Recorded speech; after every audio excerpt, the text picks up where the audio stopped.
Hello, hello, is anyone here?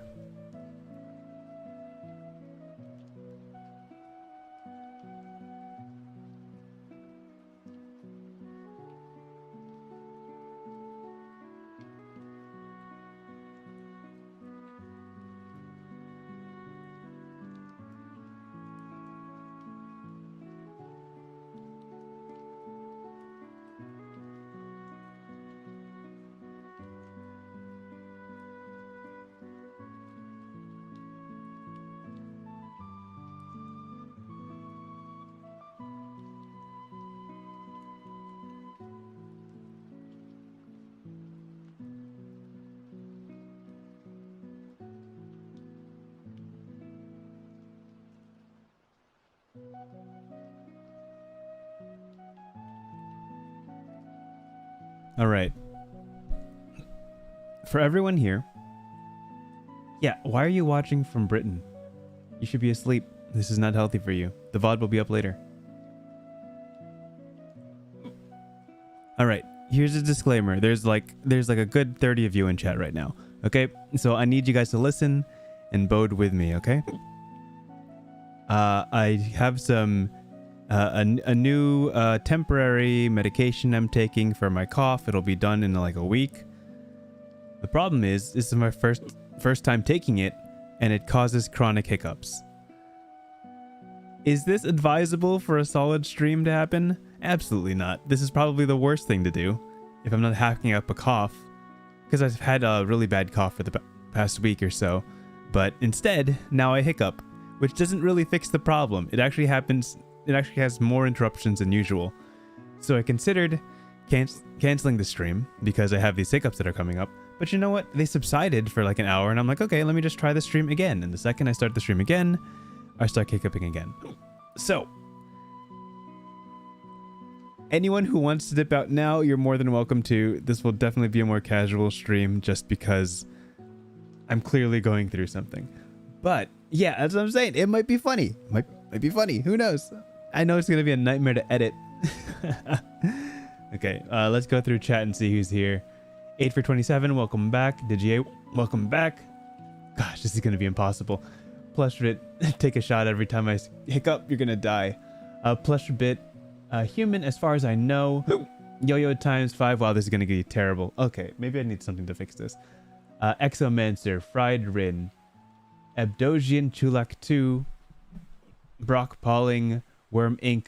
There's a lot of new names here. Raj HKPC, welcome. Guess you guys are free on Saturdays.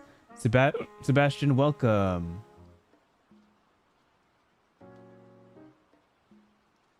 No need to activate any guild reflexes. Oh golly, these hiccups are bad. This was not a good idea, guys.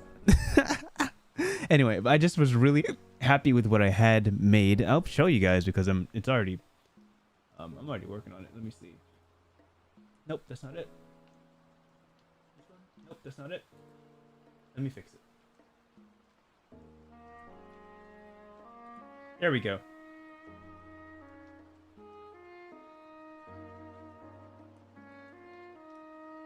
So what I've done, and I'll make this a formal start eventually, but for now, I'll just do this. This is not even the right width. It's not even the right width. I can fix that. You know what? Ignore the chart at the bottom. Actually, no, the chart is fine. The chart is fine.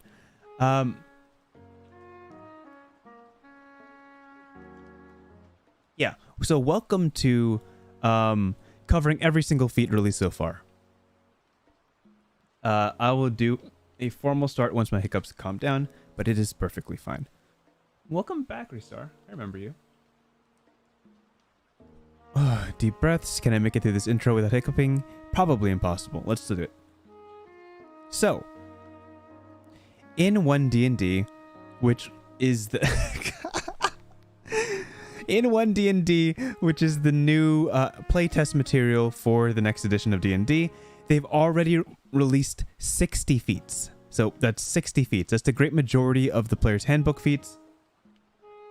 As well as on top of that, epic boons, which have been transformed into feats, and fighting styles, which have also been transformed into feats. I don't know how that's going to work yet, but we'll find out soon enough. So on this list, I've written out literally every single feat. Copy pasted all of the feats in all of the original versions, left to right. So if you can look at Wiv on the bottom left corner, you can see, oh gosh, this is going to be a nightmare. You can see that the green is what has changed. The red is what is gone, and the yellow is word-wise different, but mechanically exactly the same. So yellow basically makes no difference in the feat. Green is changed in the new one, and red is removed from the old one. So it's sorted into levels 1, feat you can get at level 1, feat you can get at level 4, and feat you can get at level 20. The 2 UAs are UA1 and UA2. Requirements are 13 in any of the 6 stats. Proficiency, martial weapon. Guys, this is a bad idea, but I'm still doing it. Proficiency in 1 martial weapon, spellcasting, pact magic, medium armor training, heavy armor training, expert warriors, and mages. Surprisingly, there's no feats for priests yet, which I'm sure they'll come out in the priest stock. Ability score increase. All of these will give one of these 6 stats plus 1.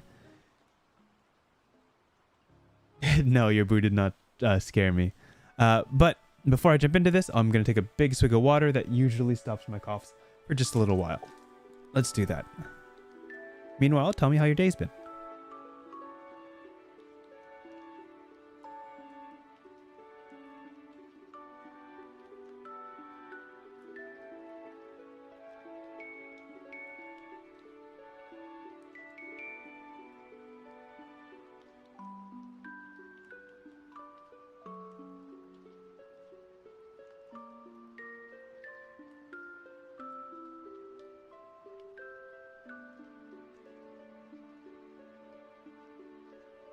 Okay, yeah, so this doc only covers level 1 plus, level 4 plus, and to level 20, because that's all that's been released for OneD&D. But in the Giants UA, I forget what the Giants UA is called, but there are, in fact, level 8 feats in that book. So I suspect that level 8 feats and level 12 feats will be a thing, but probably not in the core handbook. But let us move forward. The first feat, surprisingly enough, listed as a feat, is ability score improvement. You guys know this. I know this. Basically, you can pick it up level 4, 8, 12, 16, whenever you want. It increases the only feat that increases your ability score by 2 or 2 ability scores by 1. That has not changed since the original version. Next feat. Yes, next feat is Actor. Actor you can pick up at level 4. This was released in the most recent UA, UA2. You need a charisma of 13 to take it, which is pretty new. A lot of the new level 4 feats require a threshold of a certain stat. So this one is charisma 13, and you get a plus 1 Ka. Now, compared to the original's over on the right, by the way. Left is the new one, right is the old one. You still have advantage on charisma checks, to convince the other people that you are that person. Oh, this isn't here anymore. This is gone. It only applies to performance. So basically all mentions of deception have been left out of the actor feat. It's all been replaced by performance. So this DC 15 is also new. Originally you just had to roll against originally the enemy just had to roll an insight check against your charisma deception check. Now that charisma check is changed to a flat DC 15 deception. But if it works, you don't have to keep doing it. It works for up to 1 hour on that target. And that's it. That's the change for that. For Athlete. Athlete has been changed in that it is also another level 4 feat. It gives you require either a Strength 13, Dex 13, or Con 13. And you can have a Strength, Dex, or Con plus 1. The old one didn't originally have this plus 1 Con option, but now it does. Climb is essentially the same. It says you gain a climb speed here, but here it says climbing doesn't cost you extra movement, which is essentially the same thing unless you want to get into the new move rules, which are very confusing and not worth talking about for now.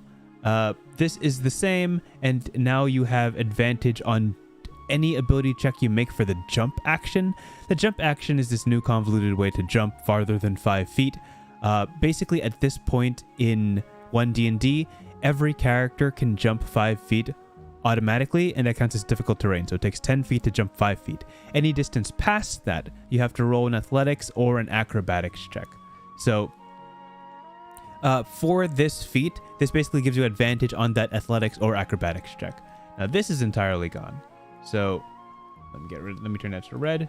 You can make a running long jump or running high jump after moving only 5 feet on foot rather than 10 feet. Long jumps and high jumps are basically gone. Now long jumps are equal to the amount you rolled for this ability check, and high jumps are half what you rolled on the ability check.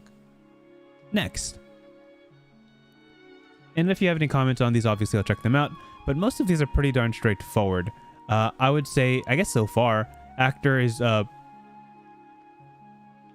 wait, let me... I'm sorry, I messed up on this.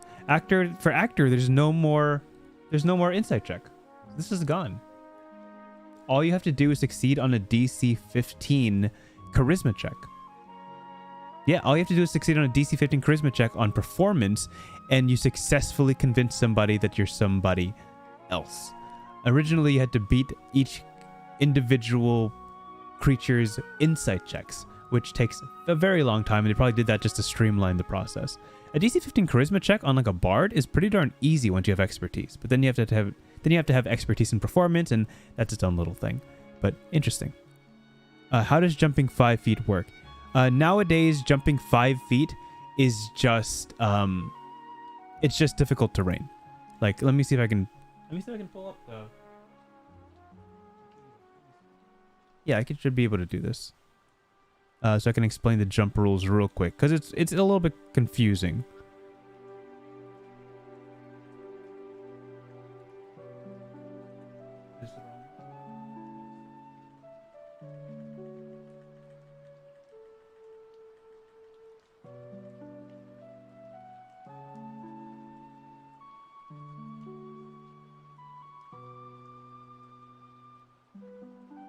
Here. So the new jump rules, are you guys seeing this? Let me see if you guys are seeing this. Hold on. Let me just make sure.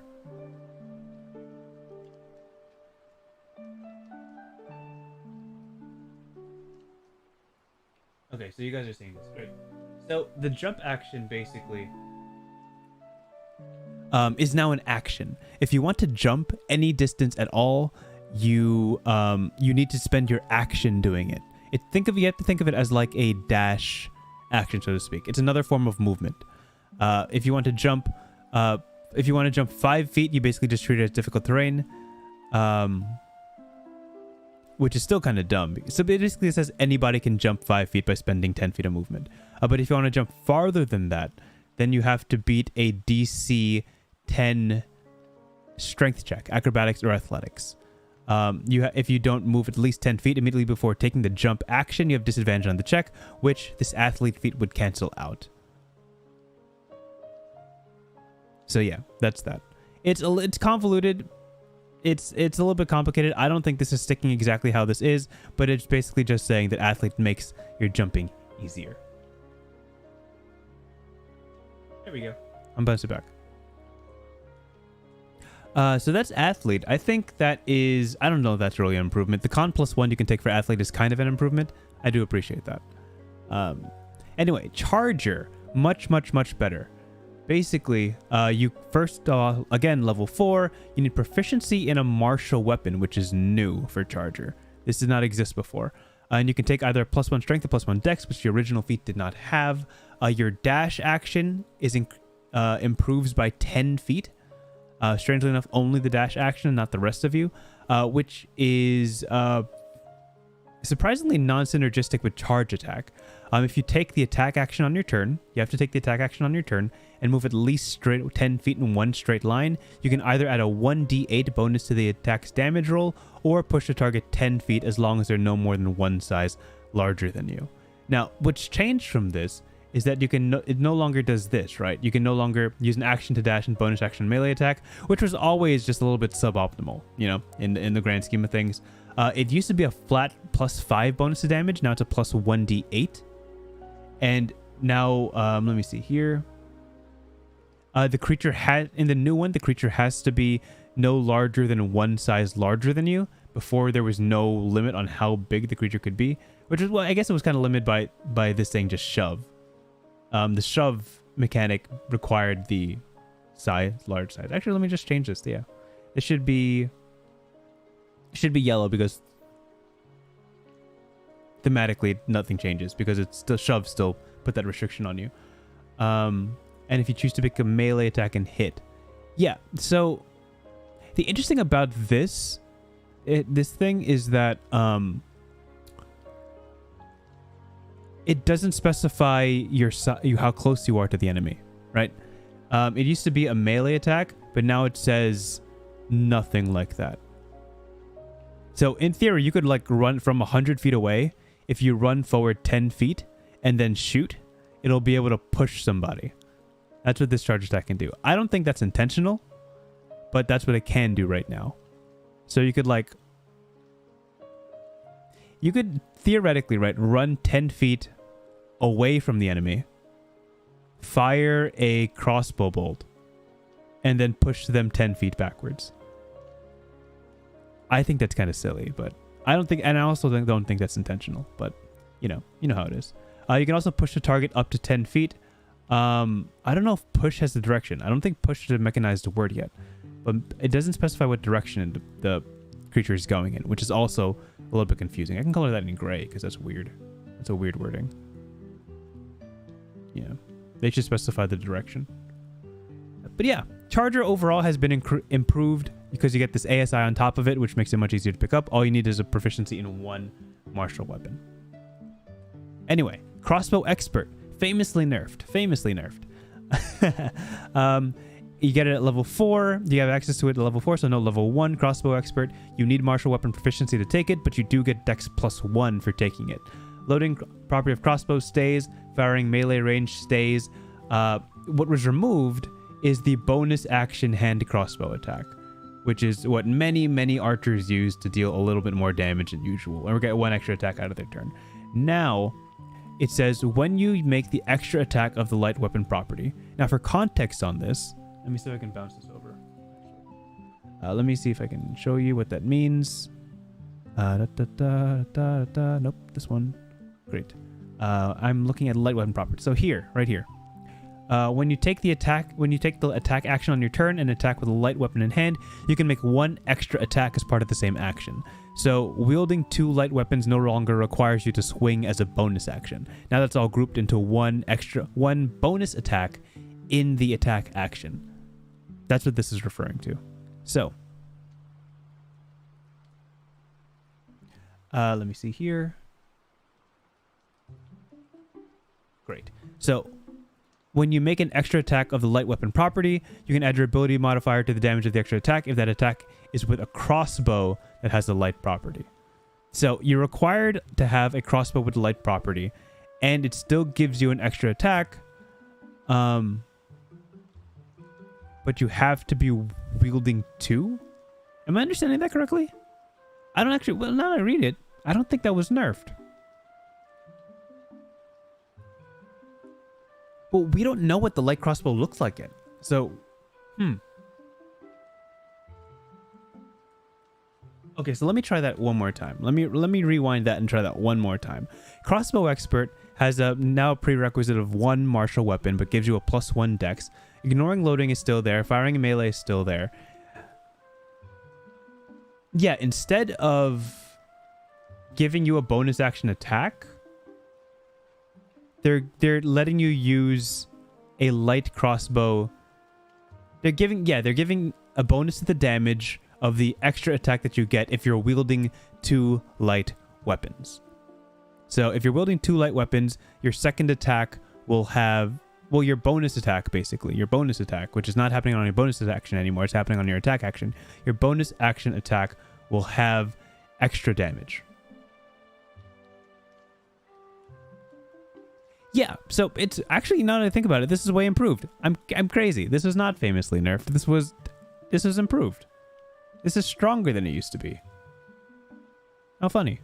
Okay, yeah, the Crossbow Expert is improved. I'm crazy. That wording is so weird because it calls into multiple rules of the light weapon property. It doesn't interact with itself now.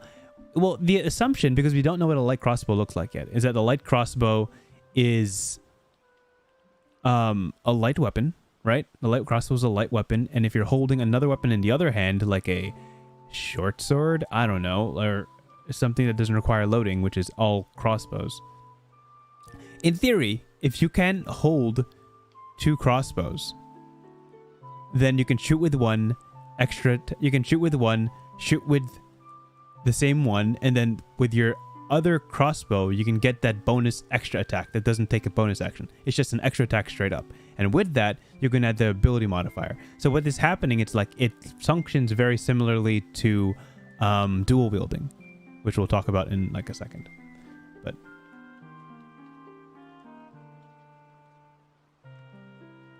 attack of the light weapon property refers to...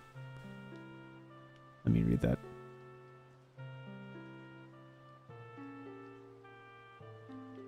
Yeah. Okay. Yeah. So I think crossbow has been improved, actually. I'm pretty sure you don't lose anything. Yeah, it doesn't. You don't lose anything. It's basically just saying as long as you're using light weapon classified crossbows, you'll get an ability modifier to your damage. You'll add your ability modifier to the damage. Yeah, it's a dual wielding feat now. Interesting. Okay. Cool. Next is Defensive Duelist, also improved as I understand it. No, it's not improved. It's just a little bit better. Level 4, you required a Dex 13, but now you get a +1 Dexterity bonus. And I'm pretty sure parry is not changed at all. The only thing that's changed is that before you had to be proficient with the finesse weapon you were carrying, and now you don't have to be, which is, I don't know, not really a significant change. But otherwise, it's exactly the same. You just get that bonus +1 Dex as long as you have Dex 13. Dual Wielder is a little bit complicated, and we're going to go into this. A Dual Wielder, again, you need a proficiency in martial weapon at level 4. This can give you either strength or +1 strength or +1 Dex to your ability score increase, which is neat. You lose the bonus. We'll start with the easy stuff. You lose the +1 bonus to AC. And now, instead of specifying you can draw or stow one-handed weapons, you can draw or stow weapons that lack the two-handed property, which is basically the same thing. Well, actually, it's not the same thing, because... No, it is exactly the same thing. Things that lack the two-handed property are things that are one-handed weapons. Yeah, that's exactly the same. It's just different wording.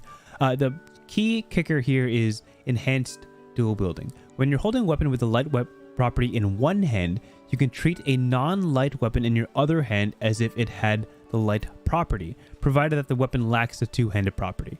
So what's changed is that one weapon has to be light. You can't carry like 2 long swords or 2 battle axes. They won't both classify as light. One of the weapons actually has to be light for you to benefit from this, which is a nerf, I believe.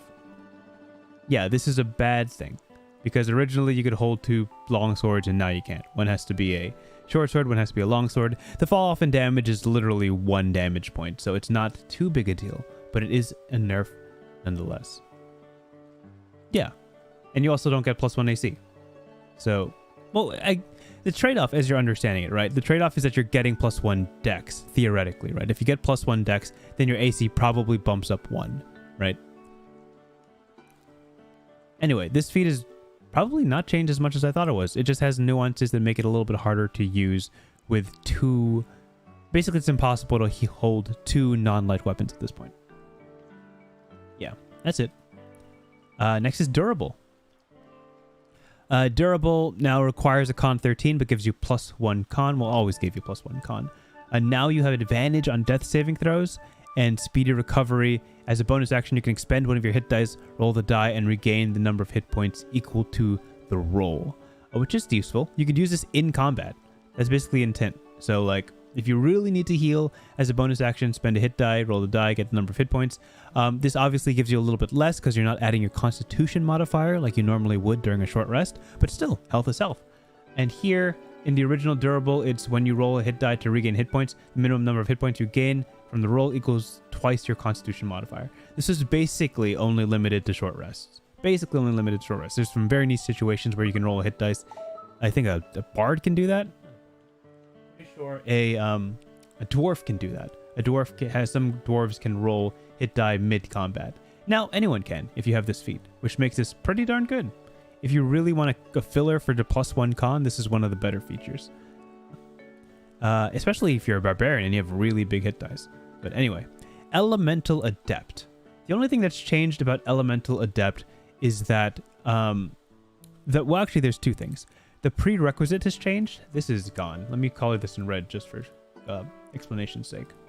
Yeah. The original prerequisite was the ability to cast one spell. No matter where you got it, whether it be your race or a feature or a feat, if you could cast one spell, you could take Elemental Adept. Now you need either spellcasting feature or Pact Magic feature to take it. It's still repeatable, and now it gives you a +1 Intelligence, Wisdom, or Charisma modifier, all the way up to 20. Everything else is exactly the same. Spells you cast ignore resistance, and you can choose the damage type, and you can convert any 1s to 2s. That's basically everything. So, a little bit harder to get, just a little bit harder to get, but instead you get a +1 to one of your favorite spellcasting modifiers. Anyway, Grappler. Grappler, huge improvements. Huge improvements. The prerequisite used to be Strength 13, now can also be Dex 13, because grappling is incredibly accessible nowadays to, at least according to the first UA of OneD&D. Grappling is accessible to anyone who unarmed strikes, which means monks are going to grapple quite a bit more. It now gives you a +1 Strength or Dex score, which is wonderful. What they got rid of is this whole pin feature that was Garbaggio. Nobody ever used this pin feature because it was useless. Basically, if you succeed on a pin on someone you're grappling, you and the enemy are both restrained, which makes your movement speed 0 and your attack and the attacks on you 0. At advantage, which was completely and utterly worse than just knocking them prone while you grappled them. This was a useless feature through and through. Now, Fast Wrestler. You aren't slowed when you move a creature grappled by you, provided the creature is your size or smaller. Slowed is a new condition that applies to when grapplers move. So whenever you move, your movement speed is basically halved. With this feature, you're no longer slowed, so you can move at your full speed when you're grappling somebody, which is fantastic. And then Punch and Grab. When you hit a creature with an unarmed strike as part of your attack action on your turn, you can deal damage to the target and also grapple it. You can use the benefit only once per turn. This is great. Making a grapple means you have to forsake the damage that you're dealing with an unarmed strike. So in OneD&D, grapples are initiated by unarmed strikes. And if you land the unarmed strike, it's no longer an ability check. If you land the unarmed strike, then you can instead forego the damage and choose to grapple them. Now, this feature lets you attack them, deal the damage, and also grapple them at the same time, which is pretty good. Because grappling used to cut down on your damage. It was often a trade-off, whether you could either deal damage or get them in a grapple. Now you can do both. Huge improvements to this. Everything is fantastic. Yeah, I like grappling in 5e because it uses the ridiculous expertise of ability checks. But now it's no longer an ability check. Grappling is no longer an ability check. It's a straight attack on their AC, which I don't like. But that's a preference thing. But if this grappler feat gets any mileage, man, I'm gonna have a lot of fun with that. Anyway, now this is definitely a nerfed feat. Okay, hear me out here. For Great Weapon Master, you need proficiency in one martial weapon, and you gain +1 strength. Is that correct? Yes, you gain +1 strength for taking Great Weapon Master, which is good, right? This critical hit feature is exactly the same, except it says immediately, which is important, because basically the second you hit a critical hit on an enemy with a melee weapon, you have to make the attack right after. So once you land that attack, you have to swing with that weapon as a bonus action again. Which is annoying because you can't really reposition yourself. That basically means if you drop a creature to 0, you have to hope that there's a creature beside you to swing at, or else you entirely lose this ability. Or you could swing at the dead body, up to you. The biggest thing lost is the power attack. You can no longer take a -5 penalty to the attack roll to add +10 to damage. Now, when you hit a creature with a heavy weapon as part of your attack action on your turn, you can cause the weapon to deal extra damage to the target, equal to your proficiency bonus once per turn. Yes, this is a straight bonus to your damage, somewhere between the range of 2 to 6 once per turn. Is that worth a whole feature? Probably not. Probably not. Extra 3 damage per turn. Negligible. Plus 5 damage per turn? Sounds kind of good, but that's at tier 13, right? If you're looking for something to really increase your damage output, you're not going to look for a feature that gives you plus 5 once a turn. You're going to try some other stuff. So, big nerfs to Great Weapon Master. They did this basically to dial back the warrior classes, basically, which are fighter, monk, barbarian, and hopefully give them something stronger to replace it. Because this feature, as well as Sharpshooter, as many people know, is one of the most powerful feats in the game and kind of gates the Marshal's ability to get anything else stronger, because you have to always assume that they have Great Weapon Master, which is annoying. Next is Heavily Armored. Heavily Armored requires Proficiency Medium Armor training, as it did before. Now you can choose to have Con +1 aside Strength +1, and you get Heavy Armor training. Otherwise, it's entirely the same. You can only take this at level 4, so you gotta wait a bit to take it. Next is Heavy Armor Master. Heavy Armor Master can also give you +1 Con beside +1 Strength. Previously, it would reduce all attacks from non-magical damage, all bludgeoning, piercing, and slashing damage from non-magical attacks by 3. That's been entirely removed. It works on all attacks no longer magical, and the number is no longer just 3. Now it's an amount equal to proficiency bonus, which means from levels 1 to 4, it's weaker. From levels 10 upwards, it's better. So this finally scales with upper level combat, because it scales with magical bludgeoning, piercing. It works on magical bludgeoning, piercing, and slashing, which is fantastic. Now, the only caveat, which I'm going to highlight right here, it only works when you're hit by an attack. This is new.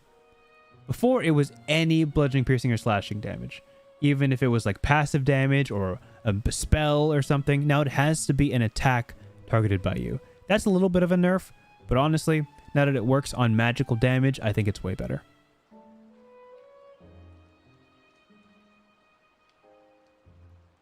Okay, next, let's go to Inspiring Leader. Inspiring Leader always required a Charisma score of 13, but now you can take it if you have it required a Charisma score of 13, but now you could take it when you have a Wisdom score of 13, which is wonderful. Again, a level 4 feature that can give you now Wisdom, +1 Wisdom, or +1 Charisma, which is great.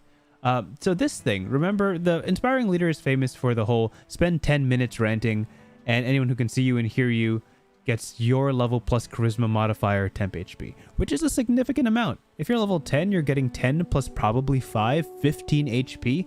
That is a ton, and you can only benefit from it once per rest. Now they've changed it. Basically, at the end of any rest, you can do your inspiring speech. There's no time limit on it. You could do it for like a minute or 2 minutes or 10 minutes or 30 minutes. Whenever it's done, it doesn't need to be, they specify it could be a speech, song, or dance. That's perfectly fine. Pick 6 song creatures, hasn't changed. They have to witness the performance. Now, I highlighted this in yellow, as you know from the sign, that highlights in yellow don't really change anything. It's basically the same as who can see or hear you and who can understand you. The word witness is not a codified word in D&D. There's no meaning to the word witness. There's no specificity as to what that means. Does it mean see? Does it mean be close enough? This reads to me like they have to be able to see you, but I can't really be sure because it's never been used before. But now the health you get back, or the temporary hit points you get from this, is 2d4 plus PB, which is not amazing. This was a much higher number almost always. So slight nerf, I would say, slight nerf to this. But it's now useful for wisdom characters. Next is Keen Mind. Let's talk about Keen Mind. Keen Mind now has a requirement of Intelligence 13, gives you that +1 int, and this feature that has annoyed every DM on the planet, that you can accurately recall anything you've seen or heard before within the past month, the player cheat code to knowing every single thing that the DM has mentioned in the last couple of sessions. No longer have to worry about that. That's gone. This was almost never useful, so it's also gone. Now you get one of these skills, Arcana, History, Investigation, Nature, or Religion, and you can gain proficiency in it, or if you already have proficiency, you gain expertise. In Quick Study, you can take the study action as a bonus action. Now, the study action is kind of really interesting, and I'm going to pull that up because I do want to talk about this just a little bit. The study action is one of the things that they've added to D&D. They've kind of clarified the search action, if I understand. Let me see. No, study is different. So study is basically making an intelligence check on a memory, a book, a creature, a clue, or an object. And the areas of knowledge table suggests which skills are applicable when you take this action, depending on the knowledge of intelligence check is about. They basically specified all of the areas of knowledge that you could possibly be studying with your intelligence abilities. So Arcana has all of these, History has all of these, Investigation has all of these, Nature has all of these, and Religion has all of these. Now these are all obviously suggestions, but they're pretty darn useful for new DMs who don't really know what these feat skills do yet. Now, with Keen Mind, you can take that study action as a bonus action. So probably like in combat, maybe you could ask your DM, hey, would I be able to use the study action and see if I recall anything about this monster that I'm fighting or the situation that I'm in? Boy, that'd be really useful. Yeah. I think this feature is a little bit more boring than it used to be. This is obviously very unique and one of a kind in terms of features, and this is very similar to Skilled Expert plus this extra rider at the end. But hey, I mean, less headaches, I think, overall. Next is Lightly Armored. Now, Lightly Armored is interesting. They talked about this in the OneD&D video about feats. Jeremy Crawford and Todd Kenrick mentioned this. Lightly Armored has combined the Lightly Armored feature and the Medium Armored feature, which no longer exists. The Moderately Armored feature is gone and it's been replaced with this single feat. This is the only feat in this document that is available at level 1. That's not a fighting style. This has no prerequisite, and at level 1 you can choose to have armor training. Armor training is a new name for armor proficiency, which they explained, which makes sense, that armor proficiency never actually cared about proficiency bonus, so they stopped calling it proficiency. It's now called armor training. So you get light armor, medium armor, and shield. There is no bonus to your ASI because this is a level 1 feat. Level 1 feats do not give bonuses to ASI, but it does give proficiency in light armor, medium armor, and shields. This is obviously fantastic for any casters, right? Any casters that don't have base armor, like wizards, sorcerers, even bards only have light armor. This gives you immediately medium armor and shield, greatly bolstering your AC, making you a gish if you really want to. I believe the dwarf lost their base armor, so basically they lost the rate trait that gives them heavy armor or lets them ignore the penalties of heavy armor, and this is still a fantastic pickup for any caster that doesn't want to spec into a martial class. Medium armor isn't incredibly overwhelming, but if you really don't want to cast the shield spell and you just want to carry an actual shield, this is your go-to option. Next is Mage Slayer. Mage Slayer has had a couple pretty drastic changes. It requires a proficiency in 1 martial weapon now, but it can increase your strength or dex by 1. Ability score increases right there. Let's see here. Concentration breaker stays the same. You can still give disadvantage to creatures trying to maintain concentration. What has been removed here, which is very interesting, is when you damage a creature that is concentrating on a spell, that creature is disadvantaged. Now, in D&D, it's possible to concentrate on a bunch of other things. There are a good small handful of abilities that have the rider. You're doing this as if concentrating on a spell. And now that's not specified because they don't need to specify it. Anytime they're concentrating on anything, they have disadvantage on the saving throw it takes to maintain concentration. This new feature is if you fail an int, whiz, or charisma saving throw, you can cause yourself to succeed instead once per long rest, which is good, which is useful.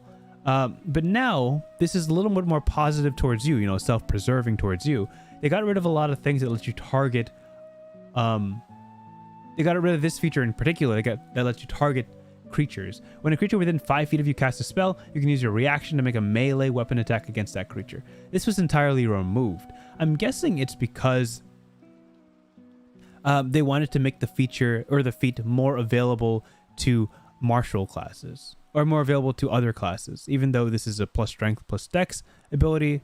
Now, if your melee weapon attack is whack, then this doesn't feel like a waste anymore.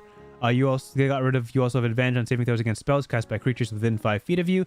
This almost never come up. If a creature's within 5 feet of you, then they're probably, I don't know, swinging their mace at you, right? So these features are very situational, and this one's almost always neglected. But now you have this instead, which is a little bit more boring, but you know, useful almost always. Next is, as you keep scrolling. Yeah, basically, legendary resistance on the feat. Once per long rest. If you're going to take a feat for a once per long rest legendary resistance, by all means. I feel like that's pretty useful. That's a good way to phrase it, actually. Medium Armor Master now gives +1 strength or +1 dex. And it hasn't changed.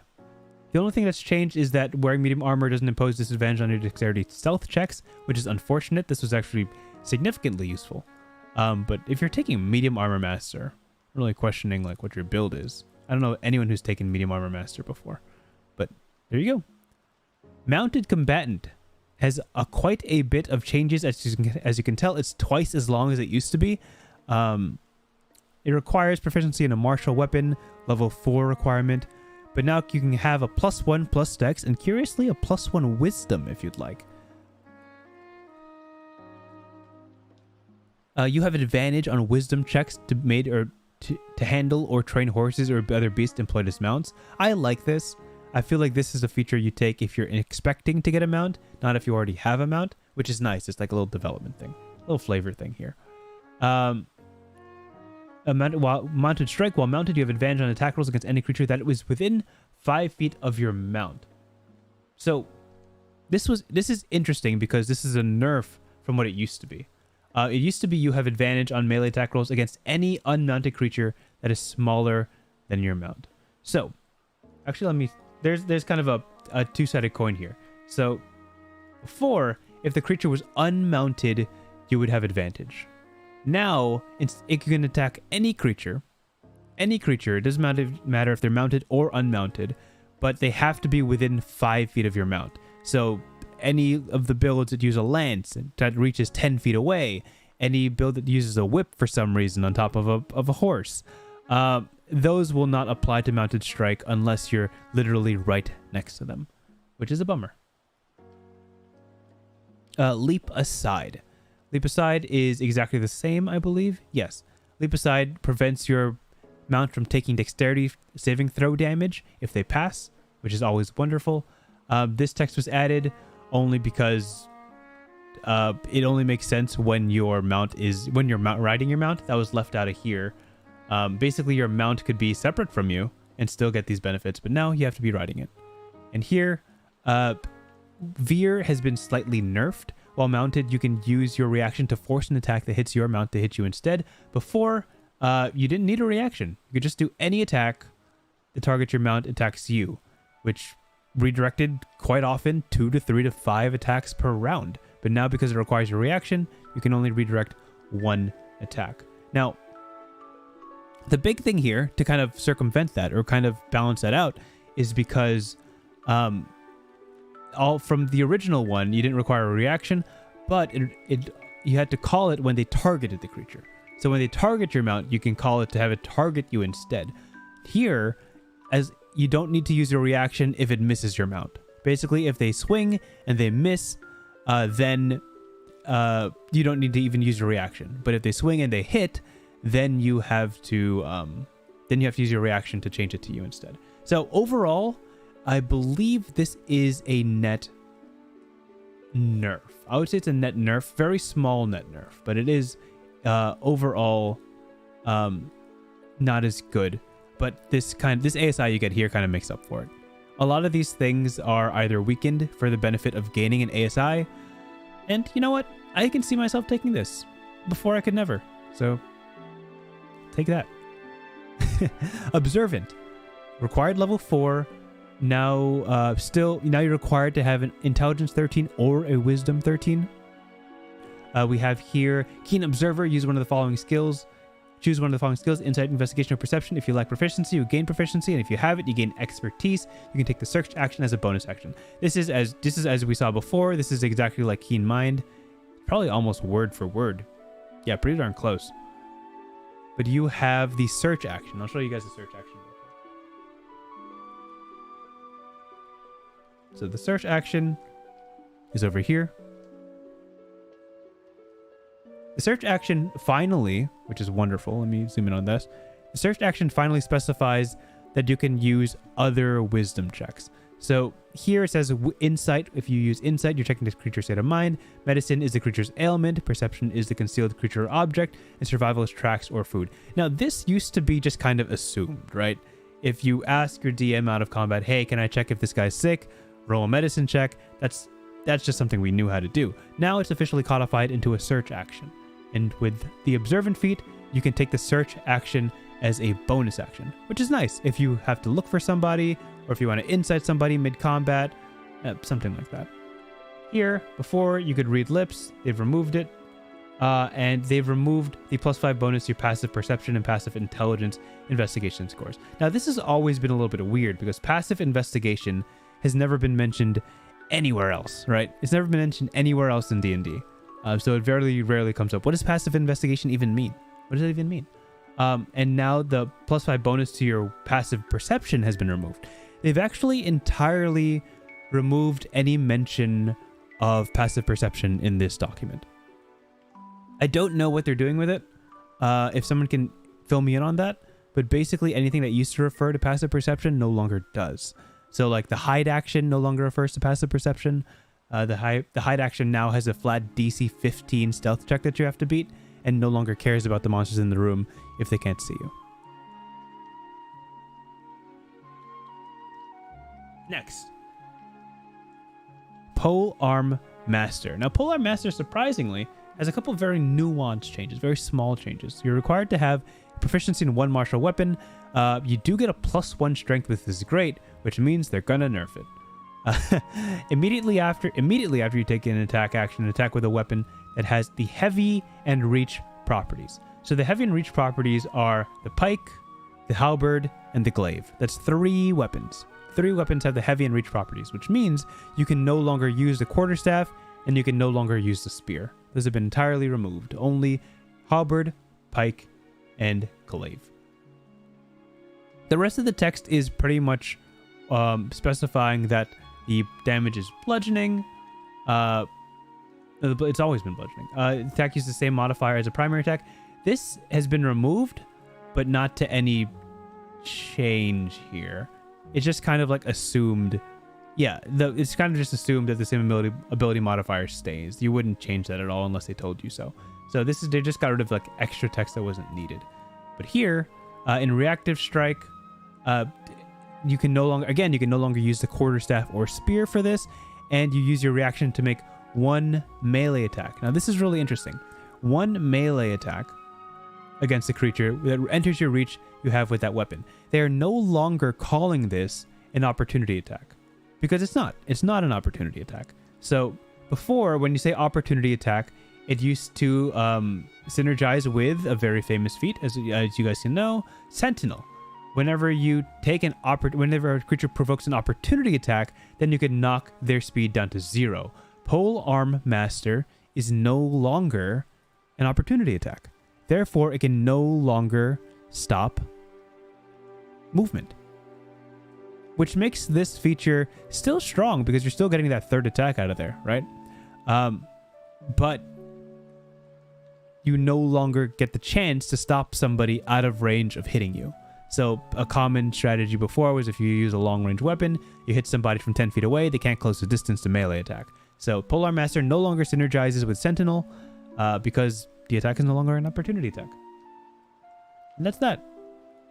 You still get the +1 strength ASI, which is still fantastic, but it's not as... the combo of Sentinel and Polearm Master has been officially broken. Moving on to Resilient. Level 4, no prerequisites, and you can get any ability score that you'd like. The only change to this is that the ability has to be 1. The ability score has to be 1 in which you're lacking saving throw proficiency, which makes sense. You'd never take this if you already had the saving throw proficiency. So, only just a clarifying change that hopefully people won't make the mistake of picking the wrong ability, but otherwise, functionally the same. All right, next is Ritual Caster. Oh gosh, wrong screen. Dang, that was a whole long rant to have on the wrong screen. I'll try that one more time. Thank you. I appreciate you. Dang. Guess I gotta edit that. Okay. Fine. What did you guys last see? You guys last observant, right? All right, let's do this. Okay, we're going back to Polar Master. Now, I guess I could say this very, very, succinctly.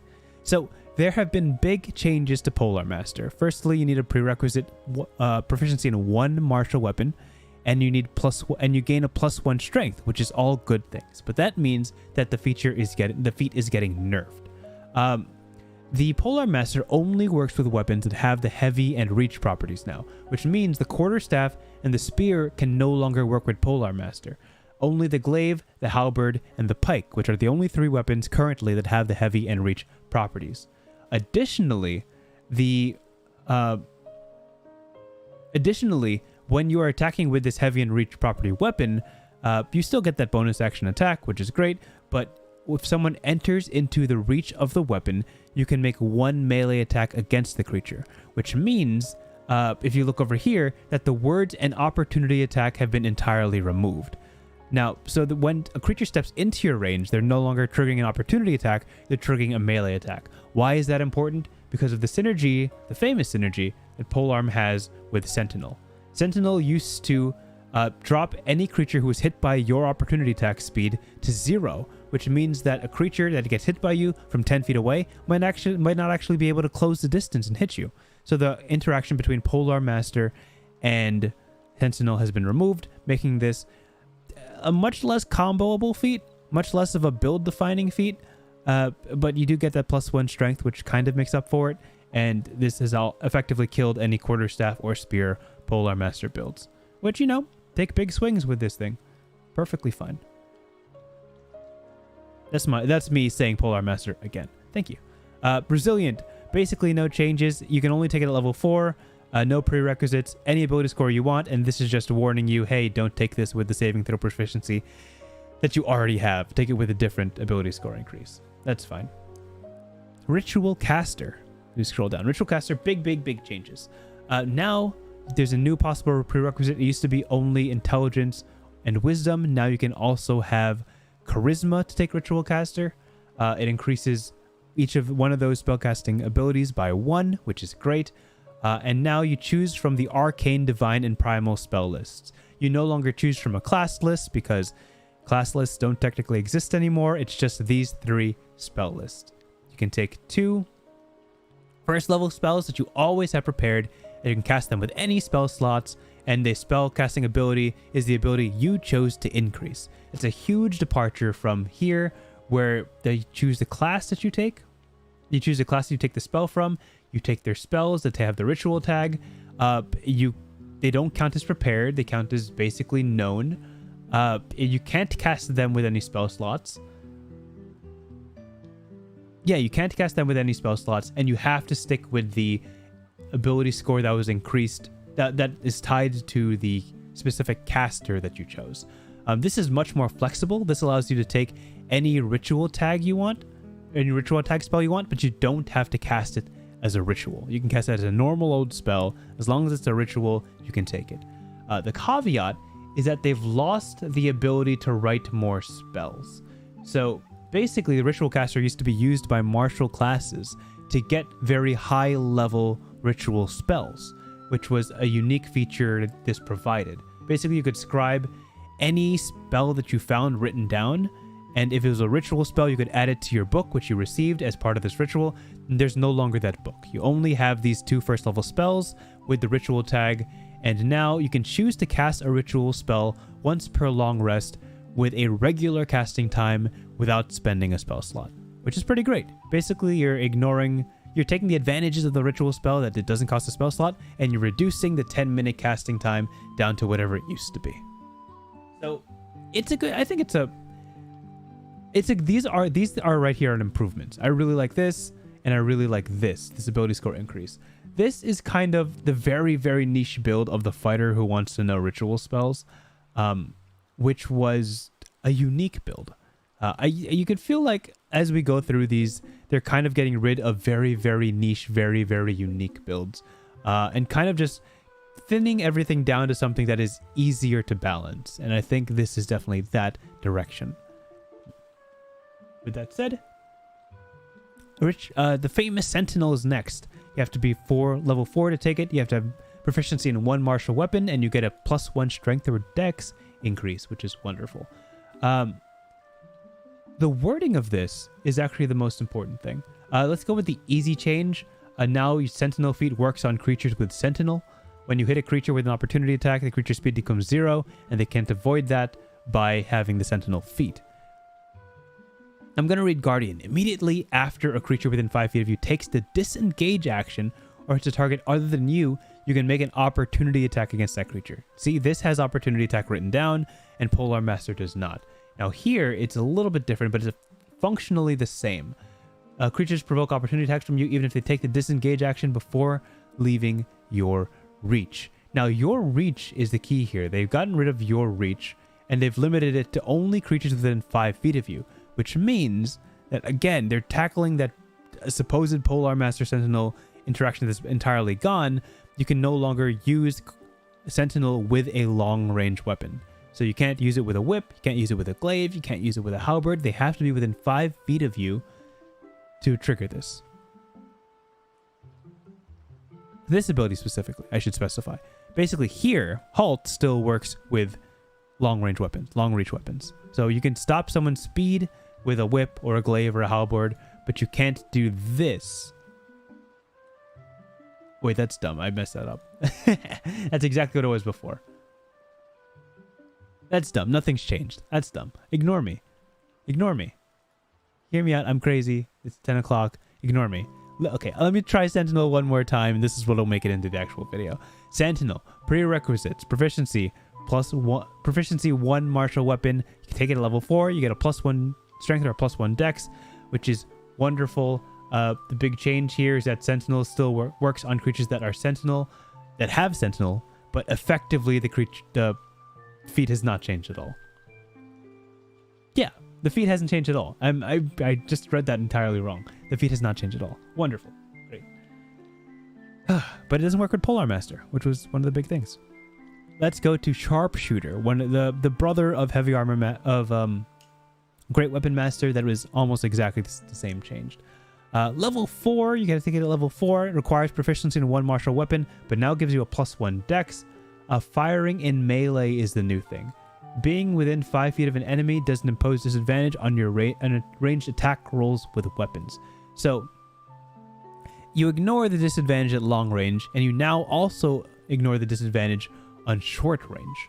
Now here is what they removed, the power attack. You can choose to take a -5 penalty and deal +10 damage if you connect. That has been entirely removed. Everything else is exactly the same. Hey, that's balance. That's balance, baby. It's no longer a key. It's no longer a required take for all of the range attackers. Hopefully, when the Warriors package comes out, they add cool things that marshals can use to replace this. Because obviously, this is going to be a big hole in the Rangers and the Rogues and the fighters that used to rely on this. But hey, it's gone. Shield Master. Shield Master is your level 4 requirement. You need to have shield training. Again, it used to be shield proficiency, but everybody knows that shields don't care about proficiency, so it's called shield training now. It gives you a +1 strength, which is wonderful. They have... This is really funny to me, actually. They have a lot of caveats here that say your shield has to be equipped and wielded. Before, it didn't mention that, which was, I guess, unclear to somebody who was just like holding a shield like Captain America and not actually like wearing it. Like now they specify, yes, you have to equip it. Yes, you have to be wielding it, which is very funny to me. But now the big change here is that you force... Let's see. Yes, instead of forcing a shove against the creature, and shove is an ability check, I think. Now it is a saving throw. DC 8 plus your strength mod plus your PB. So it's no longer a shove. Now it's an ability strength modifier. Because if you remember, shoves are now attached to unarmed strikes. So there's official DC for that. And if you knock them prone, it does exactly the same as before. You can knock them 5 feet away or knock them prone. And I believe everything else is the same. Oh yeah, I forgot. This is the biggest thing. The biggest thing about Shieldmaster, the biggest change is that it doesn't require a bonus action anymore. It's entirely free. Whenever you hit somebody with a melee weapon, you can immediately bash them with your shield in the middle of your attack action, no longer spending your bonus action, which is wonderful. The DC is, I don't know, decent if your strength is any good. If your strength, like at level 5, if your strength is what? Your strength, it's 8 plus 3 plus 4 strength, probably with this plus 1 ASI. So that's a DC 15 shove for free every single turn. Pretty good. I think that's pretty great. And then you keep interpost shield, which is wonderful. Next is Skulker, which is apparently entirely unchanged according to my highlights. Level 4 requirement, Dex 13 requirement, which is the same, but now you get a +1 to Dex. As you're noticing, every single one of the level 4 ASI now gives a +1 to ASI. So there's no longer deciding, hey, do I skip out on an ASI or do I take a feat? Now every single feat gives a +1 ASI. A big change, you now get Blindside, 10 feet, straight up Blindside. And when you are in battle, yeah, they specifically say during combat, you have advantage on any stealth check you make as part of the hide action. So theoretically, this doesn't work out of combat. You can't just use this all the time. You don't have permanent advantage on stealth. It has to be in the middle of combat, which is codified by being in initiative. Now, Sniper, when you make an attack roll and it misses, the attack roll doesn't end the hidden condition on you. So the big change with Sniper is that this ability used to be here, right? Instead of saying reveal your position, it's now hidden condition, which is, the same thing.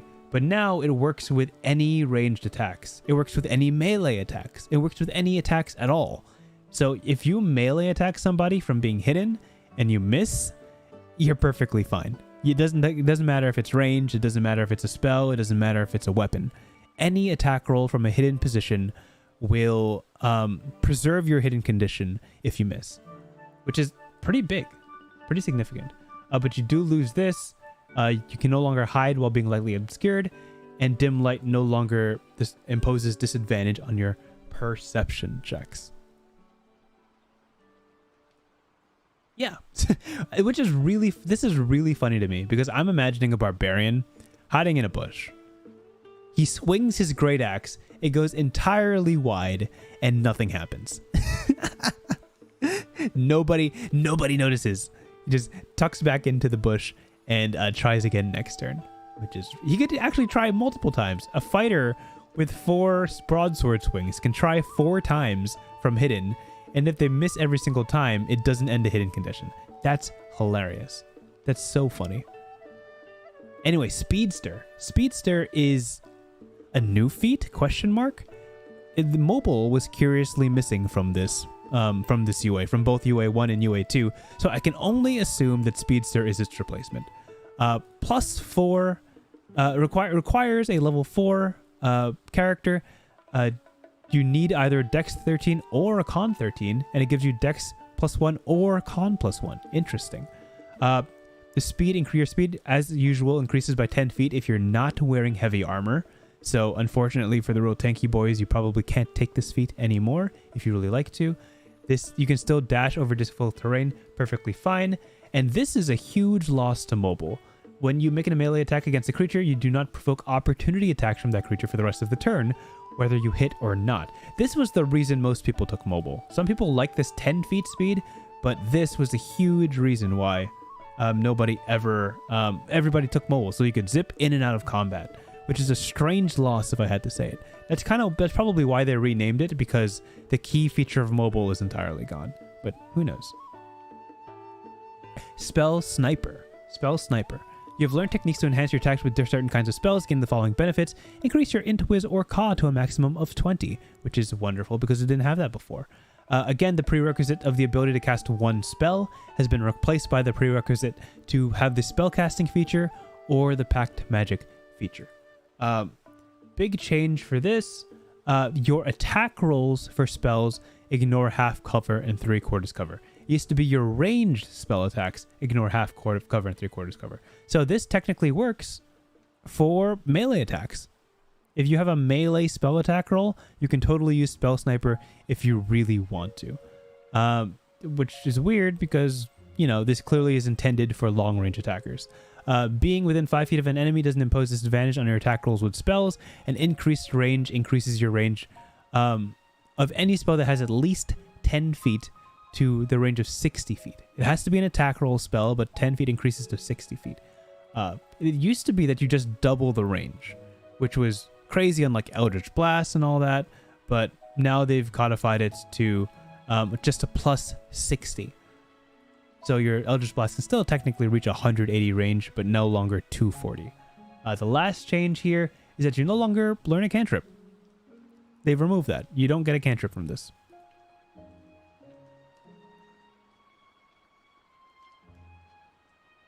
Next ability. Next feature. Warcaster. Again, this same prerequisite, the ability to cast one spell replaced by spellcasting / pact magic feature requirement. Level 4 gives you +1 int, whiz, or ka. And one of the only changes, as I'm looking over here, is that you have advantage on concentration throws. So you maintain your concentration on a spell when you take damage. Okay, so basically anything that forces you to maintain your concentration, whether it be a spell that triggers it without damage, or a natural affect like a desert storm or a whirlwind, anything that challenges your concentration, you'll have advantage on. This was oddly specific to specifically damaging spells, but now it works on it allows the flexibility of having natural threats that threaten concentration, and there's a feat to cover for that. The funniest change here is they remove the word hostile. So when a creature moves out of your range and provokes an opportunity attack, you can just hit them. It could be a friendly creature if you really want it to be, because it no longer says hostile. You can hit whoever you want. You know, you have the freedom of that. D&D is a game about freedom and making choices, and if you want to hit an ally, by all means, now you can. But otherwise, nothing else has changed. Next is weapon training. Weapon training has no prerequisite, but you do get a +1 strength or dexterity score bonus as you used to. And instead of choosing 4 weapons, now you just straight up get martial weapon proficiency. Just straight up. It's yours. Take it. So that's all the martial weapons. They realize that weapon training is kind of whack, and this feature, you only take what you're ever going to use, and you feel bad if you ever get a magic weapon later on in the game that is not one of your 4 chosen weapons. So this is just the cover for it. And this... So we're going to take some water. Give me a second.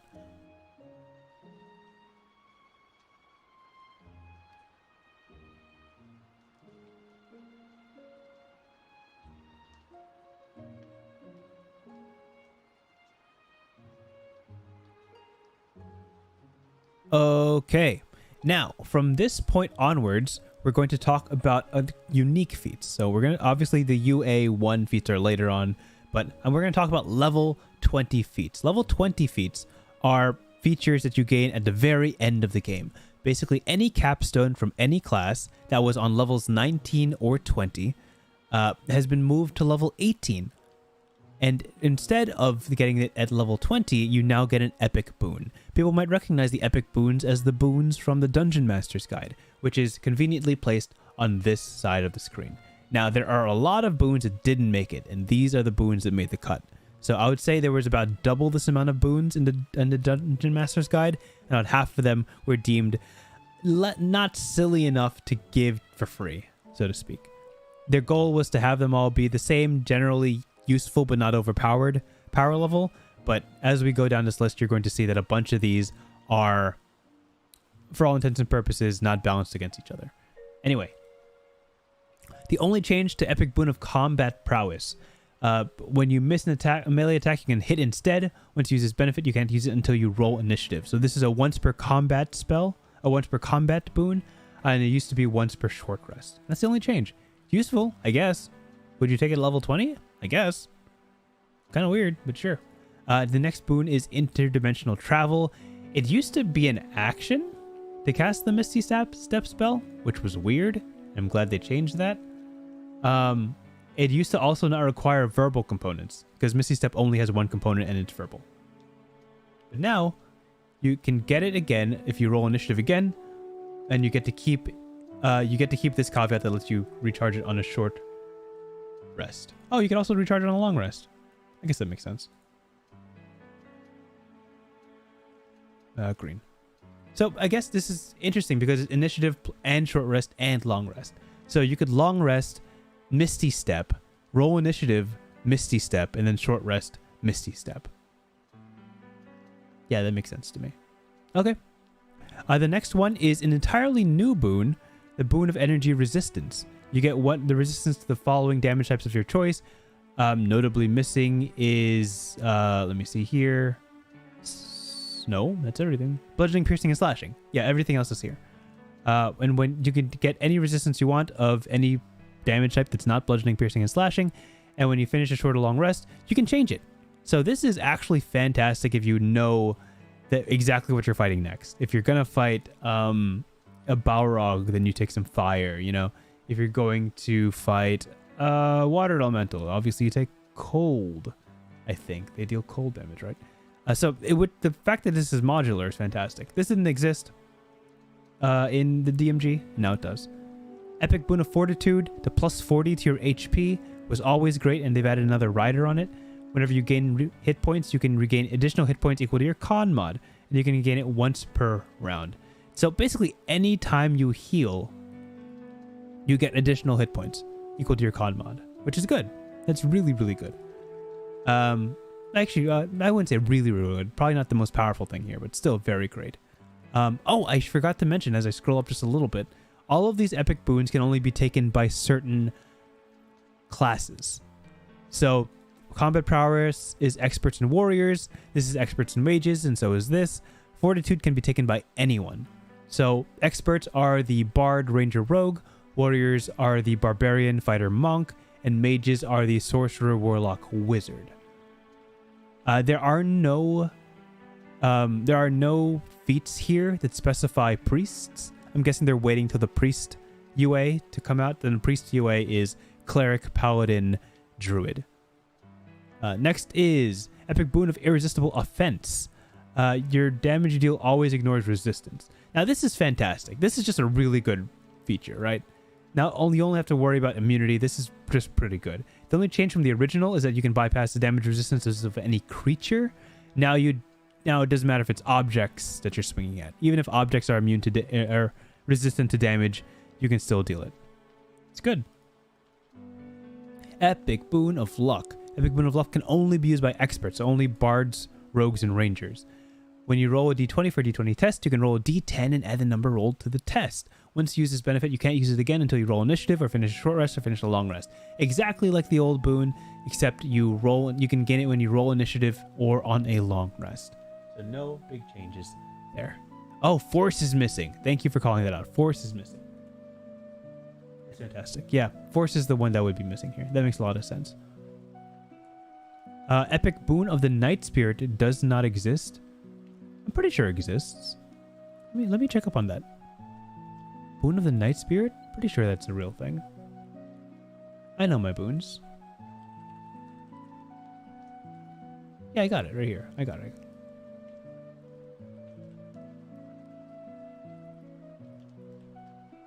There you go. Let me see. There you go. While completely in an area of dim light or darkness, you become invisible. As an action, you remain visible until immediately after you take an action or reaction. That hasn't changed at all. I thought it was new. Okay, yeah, that stays exactly the same. Epic Boon of Peerless Aim. Again, you can just look at the sides to see who's qualified to take these. It's experts and warriors. That also includes monk, monk, barbarian, fighter. Instead of gaining a flat plus 20, ludicrous plus 20 bonus, you can just say you hit. Which is hilarious, because this implies that a plus 20 bonus is still possible to miss. Which, I mean, that's true. Once you use this benefit, you can't use it again until you roll initiative or enter combat. It used to be short rest. Small changes. Epic Boon of Recovery. No prerequisites on this one, so anyone can take it. You can use a bonus action to regain a number of hit points equal to half your hit point maximum, which is a lot. Once you use this benefit, you can't use it again until you finish a long rest. In addition, you succeed on every death saving throw that isn't a roll of 1. This is the I definitely want to stay alive feat. I honestly think this might be better than Boon of Fortitude. This might be better than Boon of Fortitude. But, you know, that's an opinion. Skill proficiency boon has not changed. You gain proficiency in all skills. Epic boon of speed is only useful by experts and warriors. In addition, you can use a bonus action to take the dash or disengage action has been removed. You can no longer do the bonus action dash disengage. Oh well. You could only use it once per short rest, so it wasn't crazy powerful.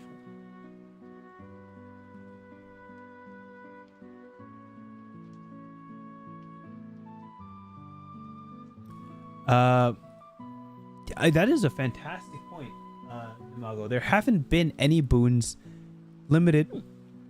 The hiccups are back. Dang it. You cannot take any boons that are limited. Let me try that one more time. You cannot take, well, all. Oh gosh, my hiccups are back. Give me a second. Let me try to get the sentence out. All the boons here are available to experts, which is interesting.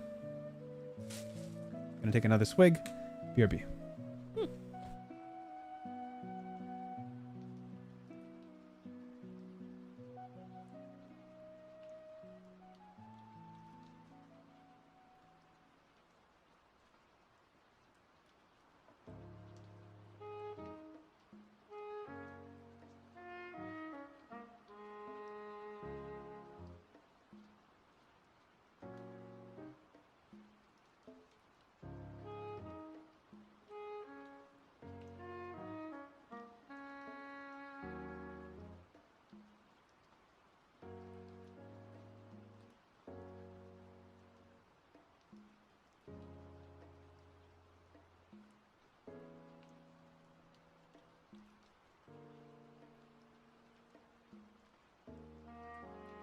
This is not the problem I was expecting to have today. Gotta say.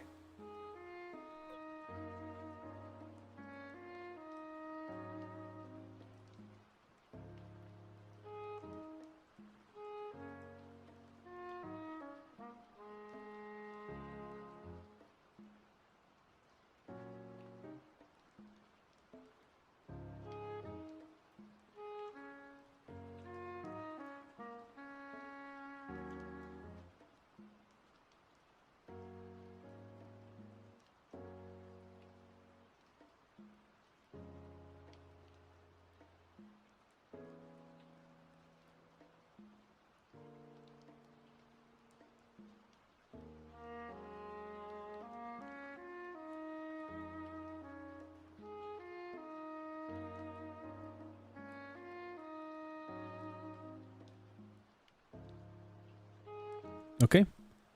We'll try to work our way through this, and if I talk a little slower, so be it.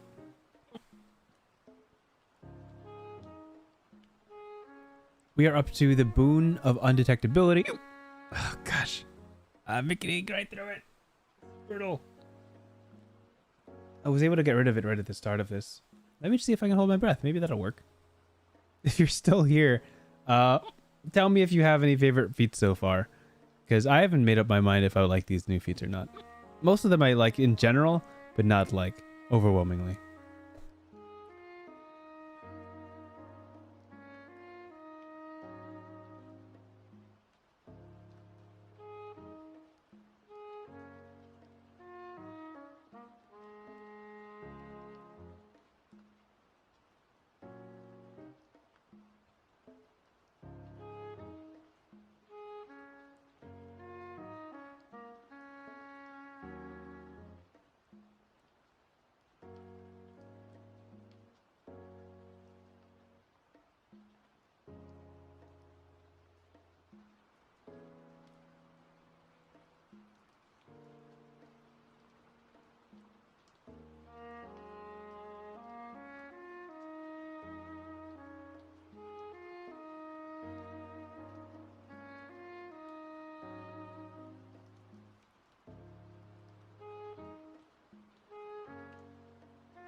A comment on Nikkei's thing.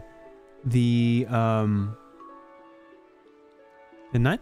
I don't think the 9th level spell slot is a boon you can take. Does that exist? I know it's a real boon. It's a real boon from the Dungeon Master's Guide, but I don't think it's here. Did I miss that feat?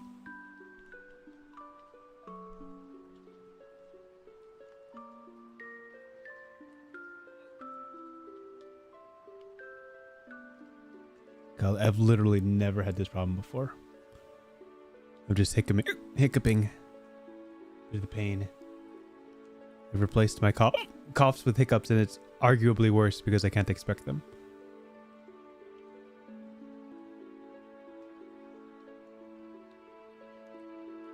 I can go back to Skulkers and find out. Give me a second. Skulker. Yeah, Sniper works with any attacks. It could be melee attacks, it could be spell attacks, it doesn't matter.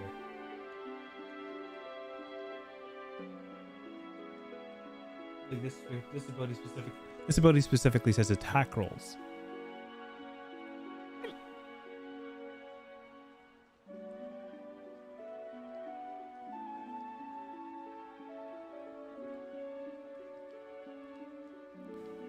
All right. I'm going to try to squeak my way through the rest of this. This is going to be a pain to edit, but you know what? It's fine. Let's start here. We were up to... Oh gosh. We were up to Boon of Undetectability. The plus 10 bonus to stealth checks no longer exists. And the ability to be detected by divination magic or targeted by divination magic is entirely gone. Now it says you can't seen or be heard by any means while you are hidden. So you have to be specifically in the hidden state to avoid any sort of scrying or divination magic. Before it was just a passive thing, but now you have to specifically be trying to hide from it. It does help against non-magical things now, so you truly can't be spotted even with a high enough perception check. But, you know. And Epic Boon of the Unfeathered. This hiccup is ridiculous. Epic Boon of the Unfeathered is entirely changed. As a bonus action, you can take the Disengage action, which also changes the grappled and restrained conditions on you. You have advantage on ability checks to resist being made. You have advantage on ability checks being made to resist being grappled. In addition, you can use an action to automatically escape a grapple or free yourself of restraints of any kind. It's no longer an action, so you don't have to waste your whole action getting out of it. And that's all the extra epic boons. If there's more epic boons, it'll come in another UA that's not this one. But all of these, which someone fantastically pointed out, all of these are available to experts, which is probably why they're in this book in particular, in this UA. Now, what's interesting about this UA is that all the fighting styles were listed as feats. Level 1 feats. They're all listed as level 1 feats being capable of taken by the warriors. So my question is, are these available to take at level 0? Are these free feats that you could take at level 0 and still get a fighting style from your actual class that's separate? Because now in the new system, every character starts out with a free feat, right? So this is technically available right from the jump. But they also have a feature that's a fighting style. So you can also get another fighting style from that. Obviously, we don't know what the new fighter looks like or the new paladin, but we do know that the ranger gets a fighting style at level 2, I believe, which is interesting. So are they allowing for more fighting styles very early? Can you use an ASI to pick up one of these? Almost probably.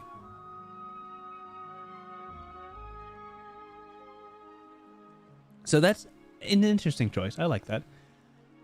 None of them give ASI, unfortunately. So that's probably the big trade-off for picking one up.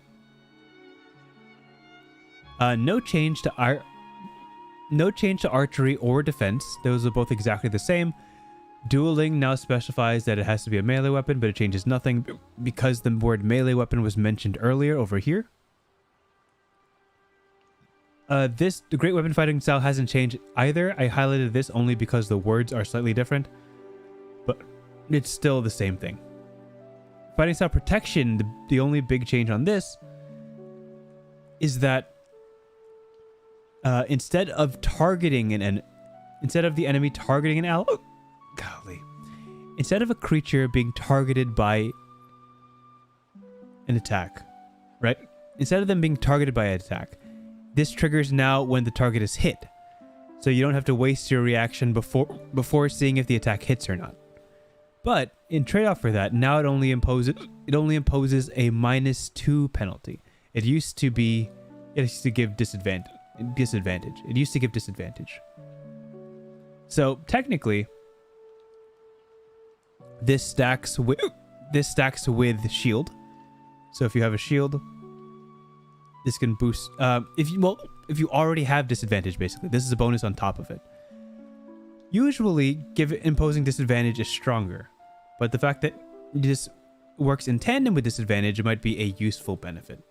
That's it. I think this is overall better because it's more consistent -2, and you only have to spend your reaction if you hit the target.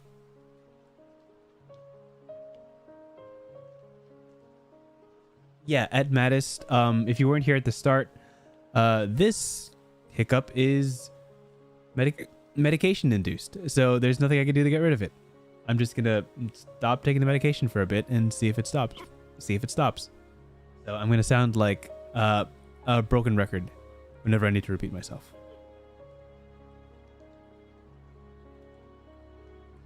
And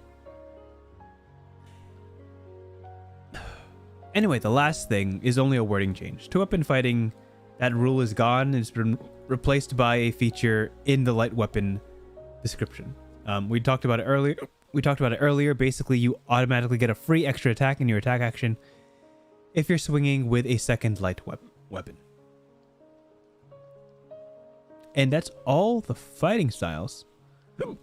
So we're just going to very briefly go over. These are all the feats from UA1,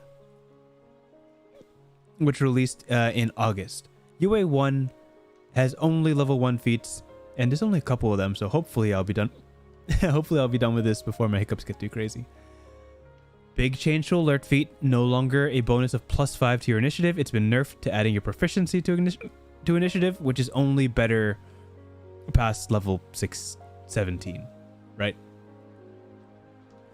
They remove the ability to no longer be surprised, and creatures no longer have advantage on you if they're unseen by you.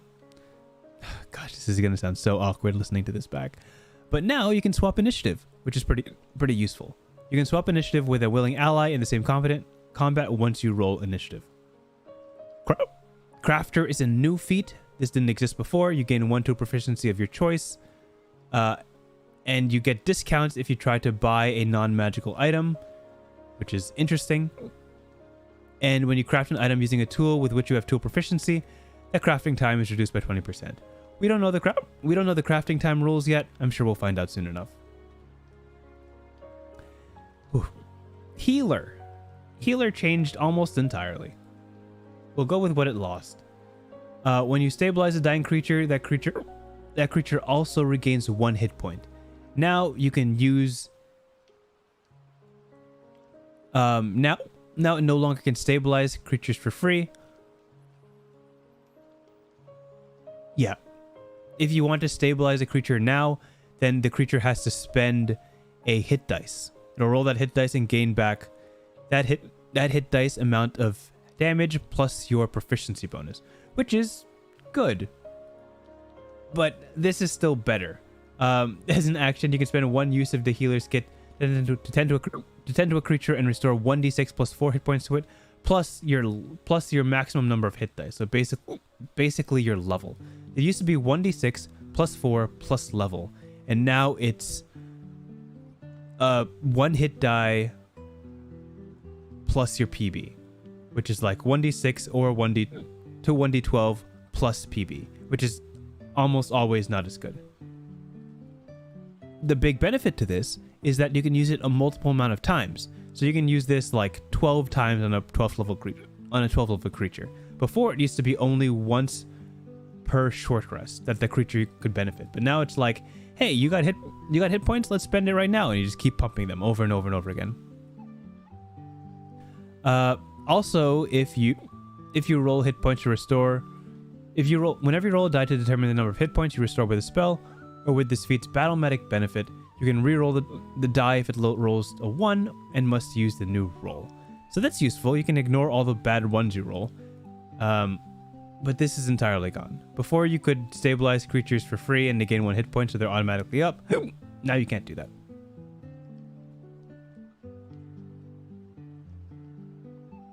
Next is Lucky. Lucky from the August UA was famously nerfed. Instead of imposing super advantage or super disadvantage, where you could have 3 dice to choose from and choose the highest or lowest one of your choice, now it simply gives advantage or disadvantage. So if you don't like the result of a d20, you can give yourself advantage, or you can impose disadvantage to an attack roll of an enemy made against you. Before, it was like roll a die and I'll choose which one I want to give you, and if there happen to be 2 dice, then I can choose between 3 dice and that's gone. The one buff you get out of this is that after level 9, you get more luck points because it's now equal to your proficiency bonus rather than a flat 3. Next is Magic Initiate.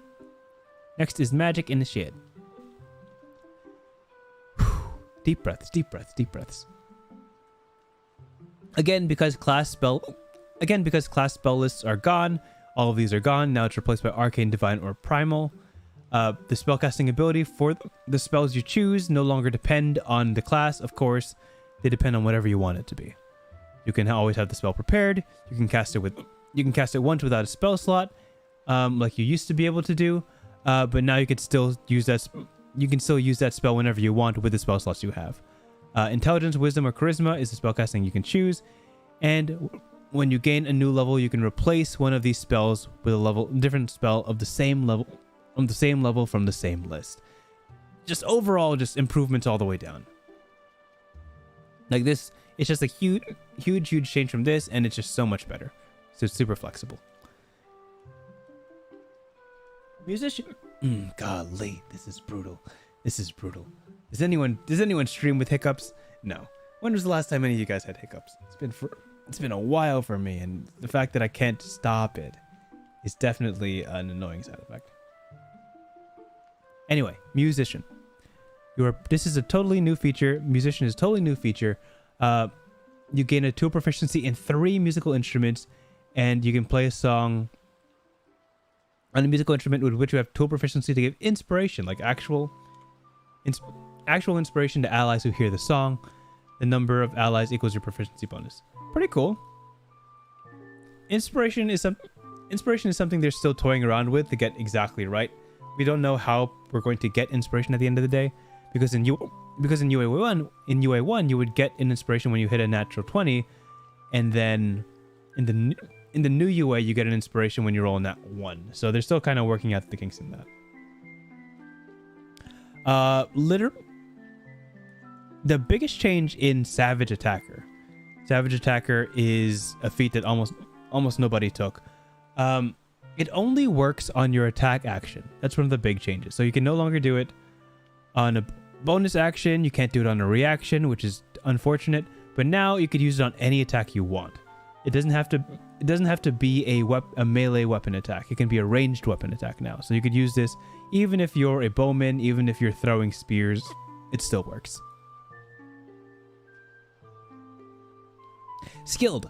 The only big change to Skilled is that you now can no longer get tool proficiencies, which they haven't really worked through yet.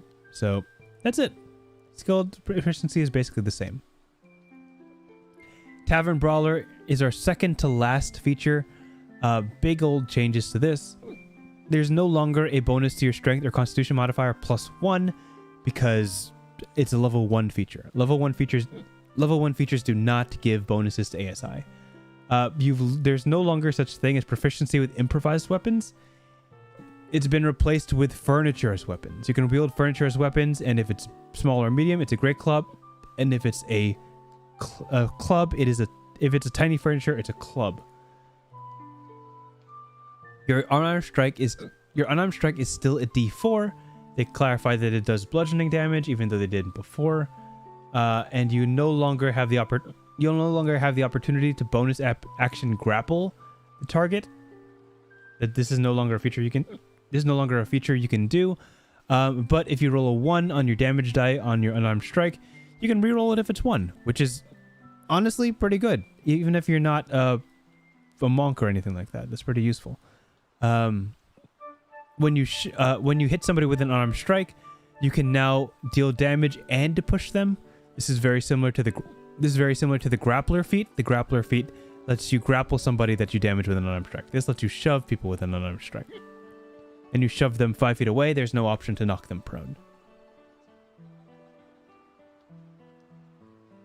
The last one, if you can read it down here, is tough.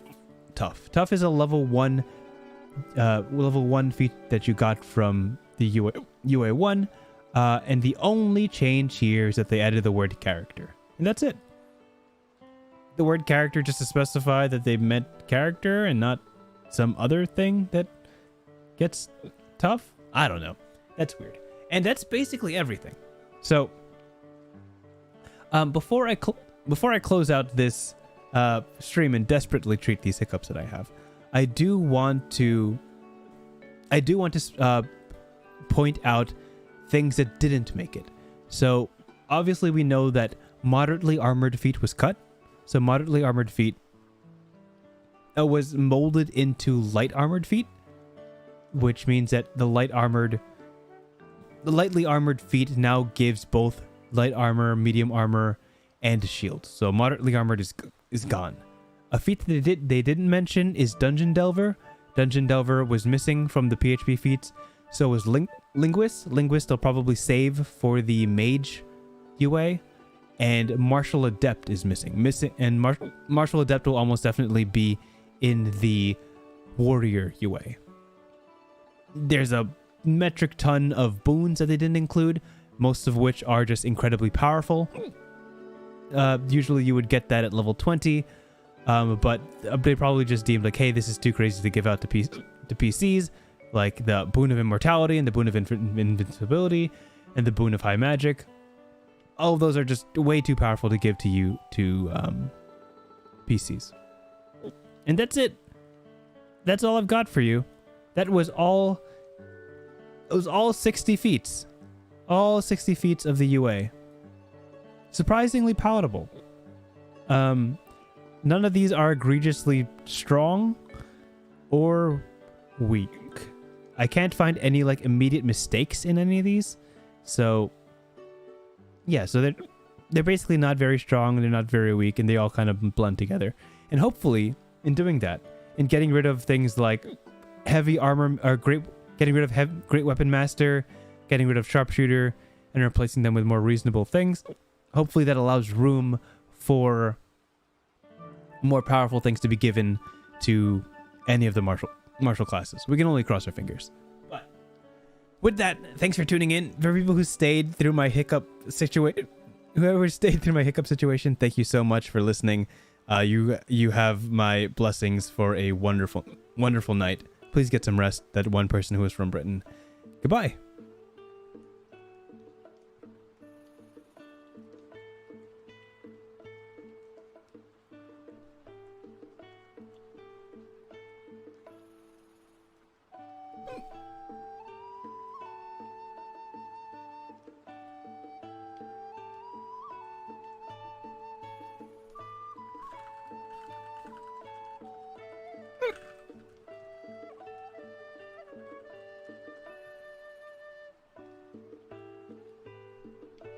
Oh, I'm so unmuted. Oh no.